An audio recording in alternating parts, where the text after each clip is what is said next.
Uhali gani mwanafamilia, na natumai buheri wa afya tele kabisa. Sasa ni kwamba baada ya tetesi ambazo zinavuma hivi sasa kuhusiana na sajili ambayo inamhusisha mchezaji Allan Okello kujiunga na klabu ya Young Africans. Sasa ni kwamba kupitia tetesi hizo kuna picha mjongeo ambayo imevuja ambayo ikimuonyesha mchezaji huyo akiwa tizi na wachezaji wenzake, na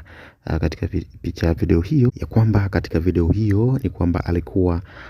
na kikosi cha Yanga katika tizi baada ya kurejea kutoka AFCON akiwa na timu yake ya taifa ya Uganda, ya kwamba inasemekana alipitiliza moja kwa moja baada ya kutoa Uganda kumalizana na uongozi wake hasa katika swala la kujiunga na klabu ya Young Africans. Basi mchezaji huyo akaweza kupitiliza moja kwa moja kuelekea au kuja Tanzania kwa ajili ya kujiunga na kikosi cha Young Africans. Sasa ni kwamba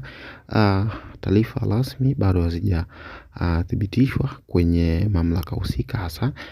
kwenye uongozi husika yani wa Young Africans na uongozi wa Vipers, kwamba mchezaji huyo ni mali ya Yanga au video hiyo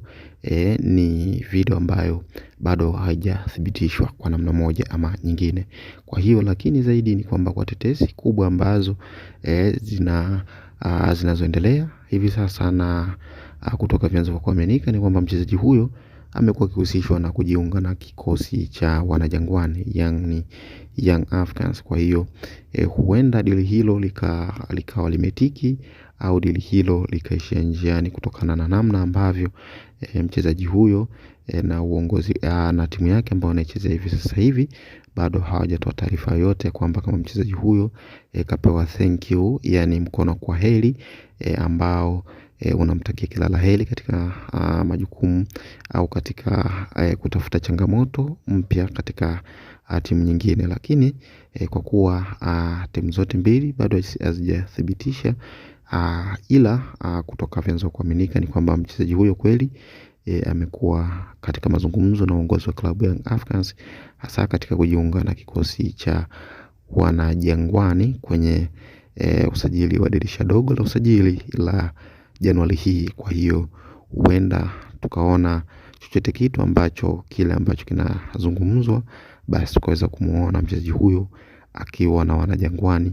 kwa namna moja ama nyingine. Na hii si mara ya kwanza mchezaji huyo kuhusishwa na kujiunga na Yanga, lakini kumbuka mara